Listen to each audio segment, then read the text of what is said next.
देखिए, आप में से काफ़ी सारे लोग ऐसे हैं जो कि मैट्रिक, इंटरमीडिएट, स्नातक या फिर उससे भी आगे का जो क्वालिफ़िकेशन है फुलफ़िल कर रहे हैं, मतलब कि वो कंप्लीट कर लिए हुए हैं। तो उनके लिए जो है एसएससी जो फ़ेज़ 12 होता है उसके तहत जो है विभिन्न प्रकार के पदों पे, जिसमें कई सारे जो है पोस्ट होते हैं और कई सारे जो है अलग-अलग विभाग में भर्ती होती है, उसका जो ऑनलाइन फ़ॉर्म है उसको शुरू कर दिया गया है। सो आज की इस वीडियो में हम बात करेंगे कि एसएससी का जो नया पोर्टल है उसके माध्यम से किस तरह से आपको जो एसएससी फेज 12 का भर्ती है उसके लिए फॉर्म को भरना है। साथ ही साथ जो है कौन से रीजन में कौन से भर्ती हो रही है, उसके लिए क्वालिफिकेशन क्या है, ठीक है, एज लिमिट क्या है, एप्लीकेशन फ़ी क्या है, सभी जानकारी जो हमने इस वीडियो में कवर किया हुआ है और सिलेक्शन किस तरह से होगा उसके रिगार्डिंग भी हमने बात किया हुआ है। वीडियो थोड़ा लंबा होगा लेकिन जानकारी जो है सभी इस वीडियो में आपको देखने को मिलेगा। तो प्लीज़ वीडियो शुरू से अंत तक लेकर जरूर देखना और वीडियो थोड़ा सा भी अच्छा लगे तो प्लीज़ वीडियो को लाइक कर देना। तो चलिए आज का वीडियो शुरू करते हैं। देखिए, जैसे कि आप सभी जानते हैं कि इससे पहले मैंने एक वीडियो बनाकर आप सभी को जानकारी दिया था कि एसएससी की जो भी भर्ती आने वाली है अब जो है न्यू पोर्टल से यहाँ पे आने वाली है और आप यहाँ पे अपना जो ओटीआर है यानी कि वन टाइम जो रजिस्ट्रेशन है कर सकते हैं, जिसके माध्यम से कभी भी किसी प्रकार की जो भर्ती आती है आप यहाँ से लॉगिन करके अपना जो है फॉर्म को अप्लाई कर सकते हैं। तो अभी आप देखेंगे तो न्यू वेबसाइट पे जो है नोटिस बोर्ड का जो सेक्शन है ना, यहाँ पे देखेंगे एसएससी फेज जो 12 का भर्ती है ना उसका जो नोटिफिकेशन है जारी कर दिया गया है और साथ ही साथ इसका जो ऑनलाइन आवेदन है उसको भी शुरू कर दिया गया है। पहले जो आप सभी जानते हैं कि इस पोर्टल से जो है फॉर्म को फिल किया जाता था, यहाँ पे अपना जो है ओटीआर करना होता था और उसी ओटीआर नंबर से यानी कि रजिस्ट्रेशन नंबर से पासवर्ड से लॉगिन करके जो भी एसएससी के थ्रू मल्टीपल भर्ती आती थी उसका जो है फॉर्म आप अप्लाई करते थे, जो कि अब इस पर किसी प्रकार की कोई भर्ती वर्ती नहीं आएगी। अब जो है नए पोर्टल के माध्यम से ही आपको सारा काम करना होगा, फॉर्म को भरना होगा। तो ओटीआर कैसे करना है, आपने वो वीडियो नहीं देखा हुआ है तो हमने जो है ऑलरेडी वीडियो बना दिया था जिसमें बताया था कि एसएससी की किसी प्रकार की भर्ती के लिए फॉर्म को भरना चाहते हैं तो किस तरह से अपना लॉगिन आईडी पासवर्ड यहाँ पे क्रिएट कर सकते हैं और अपने जानकारी को डालकर ओटीआर कर सकते हैं, जिसके माध्यम से फ्यूचर में कोई भर्ती आएगा तो आप यहाँ पे लॉगिन करके फॉर्म को भर सकते हैं। अगर आपने अभी तक ओटीआर नहीं किया हुआ है तो इस पर क्लिक करके अपना जो रजिस्टर नाउ के बटन पर क्लिक करके अपना ओटीआर करना होगा। ओटीआर के लिए आपको सबसे पहले पर्सनल डिटेल्स डालना होगा, पासवर्ड क्रिएट करना होगा, फिर यहाँ पे एडिशनल डिटेल्स डालना होगा और उसके बाद डिक्लेरेशन देकर अपना जो है ओटीआर करना होगा। तो मेरा जो है ऑलरेडी इस पे वीडियो है, कैसे करना है उस वीडियो को चेकआउट कर लेना, लिंक डिस्क्रिप्शन बॉक्स में है या फिर आई बटन में है या फिर यूट्यूब पे जाकर सर्च कर सकते हैं ओटीआर रजिस्ट्रेशन उमेश टॉक, तो आपको देखने को मिल जाएगा वीडियो जिसको आप चेकआउट कर लेना, ठीक है। अब यहाँ पे जिन्होंने ओटीआर कर लिया हुआ है वो जो है इस पर क्लिक करके अपना रजिस्ट्रेशन नंबर, पासवर्ड और कैप्चा को डालकर लॉगिन करके जो है फॉर्म को भरेंगे। लेकिन फॉर्म को भरने से पहले आपको समझना है ना कि इसमें जो है कौन लोग फॉर्म को भरेंगे, कौन कौन से पोस्ट होती है और कब से लेकर जो है कब तक आवेदन होंगे, एप्लीकेशन फ़ी क्या है, एज लिमिट क्या है, ठीक है, और सिलेक्शन प्रोसीजर क्या है। तो उसके लिए सबसे पहले यहाँ पे इनका जो नोटिफिकेशन है देख सकते हैं कि 26 फरवरी को जारी किया गया है, जिस पे क्लिक करेंगे तो आपके सामने जो है कुछ इस तरह से इनका जो नोटिफिकेशन है देखने को मिलेगा, जिसमें इन्होंने बोला हुआ है कि 26 फरवरी से जो है आवेदन जो फेज 12 है उसके लिए हमने शुरू कर दिया हुआ है। 18 मार्च तक जो है फॉर्म को भर सकते हैं, 19 तक जो है पेमेंट को कर सकते हैं और 22 से लेकर 24 के बीच में आप करेक्शन कर सकते हैं। बाकी इनका जो कंप्यूटर बेस्ड एग्जाम होने वाला है वो 6 से 8 मई के बीच में होने की संभावना है, इन्होंने जानकारी दिया हुआ है। और यहाँ पे इन्होंने जो टोल फ्री नंबर भी दिया हुआ है जिसके माध्यम से किसी प्रकार की कोई जानकारी लेना है तो आप ले सकते हैं। अब यहाँ पे देख सकते हैं कि जो भी इनका पोस्ट की जानकारी है आप अगर देखना चाहते हैं तो इनका जो है यहाँ पे एक लिंक भी दिया गया है जिसके माध्यम से जो भी रीजन वाइज, पोस्ट वाइज जानकारी आप चेक करना चाहते हैं तो चेक कर सकते हैं, जिसके लिए हम आगे बात करेंगे किस तरह से आपको चेक करना है। बाकी आप नीचे आएंगे तो नोटिफिकेशन जो है बहुत बड़ा है जिसमें सभी चीज़ों को कवर कर पाना मुश्किल है, लेकिन जो मेन चीज़ें हैं उसको इस वीडियो में हमने कवर करने की कोशिश किया हुआ है। सबसे पहले नेशनलिटी की हम बात कर ले तो आप इंडियंस है, नेपाली हैं, भूटानी हैं, फॉर्म को भर सकते हैं और ताइबेरियन जो रिफ्यूजी होते हैं वो भी यहाँ पे फॉर्म को भरेंगे, जिसकी जानकारी यहाँ पे दी गई है, ठीक है। सबसे पहले हम एज लिमिट की बात कर लेते हैं। तो अगर अलग अलग इसमें पोस्ट होते हैं, जैसे कि आप सभी जानते हैं कि 10th पे, इंटर पे, स्नातक पे अलग अलग डिपार्टमेंट में अलग अलग प्रकार के पोस्ट होता है, तो इन्होंने बोला हुआ है कि जो भी आपका उम्र काउंटिंग होगा 1/1/2024 के बिहाफ पे किया जाएगा। और कई सारे पोस्ट हैं जो कि 18 से 25 साल के बीच में है, तो उसके लिए आपका डेट ऑफ बर्थ क्या होनी चाहिए जानकारी दिया गया है। कई सारे पोस्ट हैं 18 से लेकर 27 साल के बीच में है, तो उसके लिए डेट ऑफ बर्थ आपकी क्या होनी चाहिए, तो ये जानकारी आप यहाँ पे चेक कर लेना, ठीक है। बाकी यहाँ पे कैंडिडेट को जो है छूट भी मिलता है, तो छूट के रिगार्डिंग बताया हुआ है कि अगर आप SC ST से आते हैं तो 5 साल का जो है एज में रिलेक्शन ले सकते हैं, OBC हैं तो 3 साल, PWBD है तो 10 साल। तो इस तरह से देखेंगे तो आपको जो है छूट भी देखने को मिल जाएगा। उसके बाद हम नीचे आएंगे तो इन्होंने जो है बहुत सारा जानकारी इसमें कवर किया हुआ है। आप चाहें तो सभी जानकारी को पढ़ते चलेंगे तो आपके लिए बेहतर रहेगा, लेकिन अगेन मैंने आपको बताया कि मैं आपको जो हाईलाइटेड पॉइंट है उसको ही बताऊंगा। देखिए, फॉर्म को भरने के लिए उन्होंने बताया हुआ है कि जो नया वाला पोर्टल है, जैसे कि मैंने आपको दिखाया ये वाला पोर्टल, इसी के माध्यम से आपको जो है फॉर्म को भरना है। 18 मार्च 2024 तक जो है फॉर्म को आप भर सकते हैं। ठीक है, अब यहाँ पे देख सकते हैं इन्होंने बताया हुआ है कि जो भी आप फॉर्म को सबमिट करेंगे उसका जो प्रिंट आउट है निकाल कर अपने पास जरूर रख लेंगे, क्योंकि आगे इसका काम लगेगा।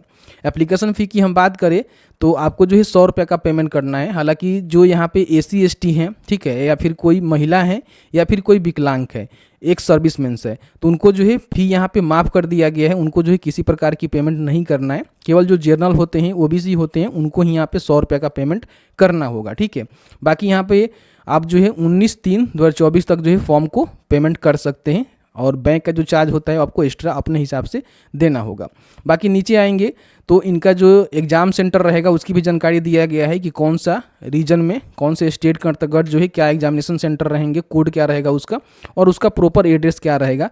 तो फॉर्म भरते समय आपको जो है सेंटर का भी सिलेक्शन करना होता है कि आप जो है कहाँ अपना एग्ज़ाम देना चाहते हैं। हम एग्ज़ाम की बात करें तो इसमें जो है बोला गया है कि 3 सेपरेट कंप्यूटर बेस्ड एग्जामिनेशन यहाँ पे बोला गया है, जिसमें मान लीजिए जो भी आपका क्वालिफिकेशन है उसके बिहाफ पे आपका जो है एग्जाम यहाँ पे कराई जाएगी, क्योंकि इसमें जो है विभिन्न प्रकार की पोस्ट रहता है। तो इसका जो सब्जेक्ट रहेगा जनरल इंटेलिजेंस जो है 25 क्वेश्चन पूछे जाएंगे। 50 यहाँ पे आपको अंक मिलेंगे, यानी कि एक क्वेश्चन जो है 50 अंक, एक क्वेश्चन जो है 2 नंबर का होगा। ठीक है, और 60 मिनट आपको समय मिलेगा। देख सकते हैं कहाँ कहाँ से क्वेश्चन पूछे जाएंगे, और 0.50 का जो है निगेटिव मार्किंग भी रहेगा। इन बातों को ध्यान रखेंगे। उसके बाद कुछ ऐसे पोस्ट होंगे जिसमें आपका स्किल टेस्ट, टाइपिंग टेस्ट भी हो सकता है, और उसके बाद आपका DV वगैरह वगैरह होगा। ठीक है, और जो भी आपका सिलेबस होगा, मैट्रिक अगर लेवल का पोस्ट है तो मैट्रिक लेवल का रहेगा, इंटरमीडिएट लेवल का पोस्ट है तो इंटरमीडिएट लेवल का रहेगा। तो इस तरह से जानकारी यहाँ पे दिया गया है, जिसको आप चेकआउट कर लेना। ठीक है, अब यहाँ पे हम बात कर लेते हैं कि इसमें जो है कौन कौन से पोस्ट रखे गए हैं। ठीक है, देखिए यहाँ पे डॉक्यूमेंट्स वेरिफिकेशन की भी जानकारी दी गई है कि आपका डॉक्यूमेंट्स वेरिफिकेशन वगैरह वगैरह होगा, तो सभी जानकारी यहाँ पे दिया गया है। ठीक है, सिलेक्शन प्रोसीजर की हम बात करें तो इन्होंने जानकारी दिया हुआ है, तो आप चेकआउट कर लेना। नीचे आने के बाद यहाँ पे देख सकते हैं कि कम से कम जो है क्वालिफाइंग मार्क जो रखा गया है, तो इसकी भी जानकारी यहाँ पे दी गई है, जिसको आप देख लेना। उसके बाद करना क्या है कि यहाँ पे 108 पेज पे आपको आना है। ठीक है, क्योंकि नोटिफिकेशन बहुत बड़ा है, तो 108 पेज पे आप क्लिक करके इंटर प्रेस करेंगे तो आप यहाँ पे देखेंगे जो भी भर्ती की जानकारी है ना, इन्होंने यहाँ पे दे दिया हुआ है। ठीक है, कि कौन से रीजन में, ठीक है, पोस्ट का नंबर क्या है, पोस्ट का नेम क्या है। देखिए यहाँ पे लाइब्रेरी अटेंडेंट का पोस्ट है। ठीक है, सेंट्रल रिसर्च इंस्टीट्यूट कसौली के लिए भर्ती निकाली गई है। 18 से लेकर 25 के बीच में आपका उम्र होनी चाहिए। सैलरी जो है लेवल 2 के तहत आपको मिलेगा। हायर सेकेंडरी यानी कि 10+2 आपने पास कर लिया हुआ है, तो फॉर्म को भरेंगे। इसमें देखेंगे कौन से कैटेगरी में कितनी पोस्ट है। टोटल जो है 2 ही पोस्ट है, जो कि UR के लिए है। ठीक है, इस तरह से अलग अलग रीजन वाइज, डिपार्टमेंट वाइज जो है वैकेंसी की जानकारी दी गई है। उसके सामने एज लिमिट और साथ ही साथ सैलरी और यहाँ पे क्वालिफिकेशन भी मेंशन कर दिया गया है। तो आप जिस भी रीजन के लिए फॉर्म को भरना चाहते हैं भर सकते हैं, कोई भी दिक्कत नहीं है। आप यहाँ पे चेक कर लेना, बहुत लंबा चौड़ा लिस्ट है। हम आपको रिकमेंडेड करेंगे कि यहाँ पे इन्होंने एक लिंक दिया हुआ है, इस पर आप क्लिक करेंगे तो यहाँ से जो पोस्ट का डिटेल्स है आप निकाल सकते हैं। ठीक है, आपको PDF ही नहीं देखना होगा, केवल यहाँ पे आपको एग्जामिनेशन सेलेक्ट करना है। जैसे कि हम आपको जो है फेज 12 का बता रहे हैं, तो यहाँ पे देख सकते हैं कि फेज 12 का 2024 का जो सिलेक्शन पोस्ट है यहाँ पे देखने को मिलेगा। इसका सिलेक्शन करेंगे और यहाँ पे रीजन बताएंगे कौन से रीजन के अंतर्गत जो है फॉर्म को आप भरना चाहते हैं। किसी भी रीजन से है, किसी और रीजन में फॉर्म को भरना चाहते हैं भर सकते हैं। तो यहाँ पे जैसे कि मान लीजिए मुझे सेंट्रल रीजन में जो है फॉर्म को भरना है, तो हम यहाँ पे सिलेक्ट करेंगे, सर्च के बटन पर क्लिक करेंगे तो इसमें जो भी पोस्ट की जानकारी यहाँ पे जैसे भर्ती होने वाली है, उस सभी पोस्ट की जानकारी आपको यहाँ पे देखने को मिल जाएगा, जिसमें आप यहाँ पे नेक्स्ट करके देख सकते हैं। ठीक है, तो इस तरह से चेकआउट करेंगे। जैसे कि मान लीजिए यहाँ पे देखेंगे सेंट्रल रीजन में जो है पोस्ट का कैटेगरी नंबर यहाँ पे दिया गया है और इसका पोस्ट का नाम MTS दिया गया है और इसका सैलरी भी यहाँ पे मेंशन है। अब इसके बारे में आपको जानकारी लेना है तो यहाँ पे क्लिक करके देख सकते हैं कि कौन सा पोस्ट है, ठीक है, उसका कोड क्या है, और साथ ही साथ देखेंगे तो जॉब रिक्वायरमेंट और ड्यूटी और पोस्ट क्या है उसकी भी जानकारी दिया गया है। एजुकेशनल क्वालिफिकेशन भी आप यहाँ पे चेक कर सकते हैं। डिपार्टमेंट की डिटेल्स देख सकते हैं कि आपका जो भर्ती होगा कौन से डिपार्टमेंट में होगा, और साथ ही साथ एडिशनल डिटेल्स में देखेंगे तो आपका एज लिमिट क्या होनी चाहिए, क्लैरिफिकेशन क्या बोला गया है कि जेंडर मेल के लिए फीमेल के लिए किसके लिए होनी चाहिए, तो इसकी भी जानकारी दिया गया है। साथ ही साथ यहाँ पे PWD कैटेगरी के लिए अगर पोस्ट है तो उसकी भी जानकारी दिया गया है। और साथ ही साथ यहाँ पे देखेंगे तो कैटेगरी वाइज जो वैकेंसी डिटेल्स है उसको भी आप चेक कर सकते हैं, कौन से कैटेगरी में कितनी भर्ती है। तो इस तरह से जो है जानकारी आपको चेक करना होगा और इसके बिहा पे ही आपको फॉर्म को भरना होगा, ठीक है। तो मैंने जो ऑलमोस्ट आपको सारा जानकारी बता दिया, आपने मैट्रिक किया हुआ है, इंटरमीडिएट पास किए हुए हैं, ग्रेजुएशन पास किए हुए हैं, फॉर्म को भर सकते हैं। अब यहाँ पे हम बात करते हैं कि फॉर्म को कैसे भरना है। फॉर्म को भरने के लिए मैंने आपको स्टार्टिंग में ही बताया कि नए पोर्टल का जो लिंक है हमने डिस्क्रिप्शन बॉक्स में दिया हुआ है, जहाँ पे आपको सबसे पहले OTR कर लेना है। OTR कैसे करना है उसकी रिगार्डिंग हमने जानकारी दे दी है, उस वीडियो को चेकआउट कर लेना, ठीक है। OTR करने के बाद जो भी आपको रजिस्ट्रेशन नंबर, पासवर्ड आपने क्रिएट किया हुआ है उसको डालेंगे और यहाँ पे कैप्चा को फिल करेंगे और लॉगिन के बटन पर क्लिक करेंगे। अभी आप देखेंगे तो मैं जो है कई बार इसमें लॉगिन करने की कोशिश कर रहा हूँ, जो कि लॉगिन हो नहीं रहा है। तो मैं इनका जो मैनुअल है ना उसके माध्यम से आपको बताता हूँ कि किस तरह से लॉगिन करके आप फॉर्म को भरेंगे। देखिए, जैसे ही आप लॉगिन कर लेंगे तो डैशबोर्ड में आपको देखने को मिलेगा SSC फेज 12 वैकेंसी अप्लाई का बटन मिलेगा, उस पर आपको क्लिक करना होगा, ठीक है। क्लिक करने के बाद ही आपके सामने जो भी आपका पर्सनल डिटेल्स है इस तरह से देखने को मिलेगा। जो आपने रजिस्ट्रेशन करते समय जानकारी दिया होगा ना वो सभी जानकारी आप यहाँ पे देख लेंगे, ठीक है, आपको देखने को मिल जाएगा। साथ ही यहाँ पे कुछ आपको स्टेप देखने को मिलेगा, जैसे कि देख सकते हैं कि सबसे पहले पर्सनल डिटेल्स, एडिशनल इन्फॉर्मेशन, ठीक है। उसके बाद आपका जो भी डॉक्यूमेंट अपलोड है वो करना होगा, प्रीव्यू करना होगा, लास्ट में आपको फॉर्म को फाइनल सबमिट करना होगा, ठीक है। तो नीचे आएंगे तो यहाँ पे देख सकते हैं कि सभी जानकारी को आप चेकआउट करके यहाँ पे नेक्स्ट के बटन पर क्लिक करेंगे तो आपके सामने अगर आप एक सर्विसमैन स्टेटस आपका है तो बता सकते हैं, ठीक है, कि आपका जो है यस है तो उसमें क्या क्या जानकारी है, कब आपने डिस्चार्ज किया था, लेंथ क्या था सर्विस का, वो जानकारी आप भरेंगे, ठीक है। फिर यहाँ पे अगर आपने सिविल पोस्ट पे ऑलरेडी आप ज्वाइन पर्सन है तो बता सकते हैं, नहीं है तो इसको सेव एंड नेक्स्ट के बटन पर क्लिक करेंगे। तो अब आपके सामने जो है पोस्ट रिलेटेड यहाँ पे डिटेल्स डालने का ऑप्शन आएगा, जहाँ पे सबसे पहले तो अपना जो है रीजन बताना होगा कि आप जो है कौन से रीजन के अंतर्गत फॉर्म को भरना चाहते हैं। जैसे कि मैंने आपको बताया कि आप जो है रीजन की जानकारी यहाँ से आकर चेक कर सकते हैं कि कौन से रीजन में आप फॉर्म को भरना चाहते हैं, ठीक है। तो आपका लिए कौन कौन से पोस्ट है, आपके कैटेगरी में कौन कौन सी पोस्ट है, तो आप यहाँ पे आकर चेक कर लेना। वही रीजन जो है आपको बताना होगा कि आप जो है कौन से रीजन के लिए फॉर्म को भरना चाहते हैं, ठीक है। तो जैसे ही रीजन यहाँ पे बताएंगे उसके बाद आपका पोस्ट कोड भी यहाँ पे देखने को मिल जाएगा और पोस्ट कोड का सिलेक्शन करेंगे तो उसके बाद यहाँ पे पोस्ट का नेम आ जाएगा और लेवल ऑफ पोस्ट भी यहाँ पे आ जाएगा, ठीक है। उसके बाद कैंडिडेट का जो क्वालिफिकेशन है आपको बताना है कि आपका जो हाईएस्ट क्वालिफिकेशन है वो कितना है, तो यहाँ पे आपको सिलेक्ट करना है। फिर आपको थोड़ा सा नीचे आना है, यहाँ पे अगर आपके पास कोई एसेंशियल क्वालिफिकेशन है तो उसकी जानकारी आप बताएंगे। फिर यहाँ पे do you process requirement essential qualification the post, तो है तो आप यस करेंगे, नहीं तो नो। फिर यहाँ पे देख सकते हैं कि आपके पास किसी प्रकार का एक्सपीरियंस है तो आप यहाँ पे बता सकते हैं, नहीं है तो नो करेंगे। फिर यहाँ पे अपना जो भी एक्सपीरियंस है यस करेंगे तो उसकी जानकारी भरना होगा, नो करेंगे तो नहीं भरना होगा, ठीक है। उसके बाद सेव एंड नेक्स्ट के बटन पर क्लिक करेंगे। अब यहाँ पे अपना जो भी एग्जामिनेशन सेंटर का प्रीफरेंस है आपको देना है, जैसे कि यहाँ पे 3 प्रीफरेंस आप दे सकते हैं, तो जो भी आपके नियरेस्ट में सेंटर है उसकी आप प्रीफरेंस यहाँ पे देंगे।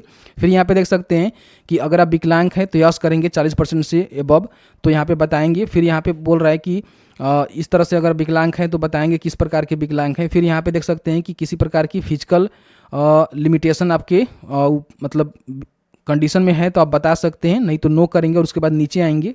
इस तरह से आपको जानकारी को भरना होगा। एज में छूट चाहते हैं तो आप यहाँ पे यस करके बता सकते हैं कितने साल का छूट आपको चाहिए।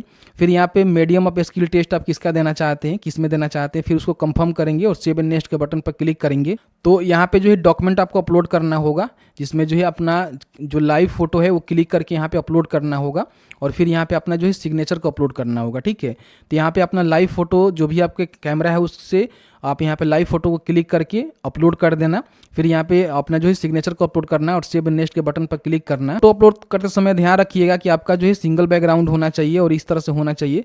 यहाँ पे देख सकते हैं कि सब पे जिस पे क्रॉस लगा हुआ है, इसका मतलब ये है कि इस तरह से फोटो आपको अपलोड नहीं करना है, साफ सुथरा फोटो होनी चाहिए। इस तरह से आपको जो है फोटो को अपलोड करना है, ठीक है। तो इस तरह से जो है फॉर्म को सबमिट करना है। फॉर्म को सबमिट करने के बाद जो भी इनका फाइनल सबमिशन का प्रिंट आउट है उसको निकाल कर अपने पास रख लेना है, ठीक है। जैसे कि मैंने आपको बताया कि अभी जो इसका साइट प्रॉपर ढंग से काम नहीं कर रहा है, आप लॉगिन करेंगे तो यहाँ पे लॉगिन नहीं हो रहा है, ठीक है। तो जैसे कि आपने देखा कि एसएससी के थ्रू जो भी फेज 12 की भर्ती निकाली गई है उससे रिलेवेंट हमने सभी जानकारी को कवर करने की कोशिश किया हुआ है। पोर्टल जो है सही ढंग से काम नहीं कर रहा है, जिसके माध्यम से लॉगिन करके जो है फॉर्म फिल करना मुश्किल है। तो मैंने जो है स्क्रीनशॉट के माध्यम से जो भी इनका मैनुअल है उसके माध्यम से बताने की कोशिश किया हुआ है। तो अब एक नया वीडियो आएगा जिसमें आपको आपको बताएंगे। जैसे ही पोर्टल काम करने लगता है तो फॉर्म फिल करके जो लाइव प्रोसेस होता है उसको हम दिखा देंगे। तो बस आज की इस वीडियो में इतना ही। वीडियो अच्छा लगा है तो वीडियो को लाइक करें। आपके मन में किसी प्रकार का कोई सवाल होगा इस वीडियो से रिलेटेड तो आप हमें कमेंट सेक्शन में कमेंट करके पूछ सकते हैं। वीडियो देखने के लिए बहुत बहुत धन्यवाद।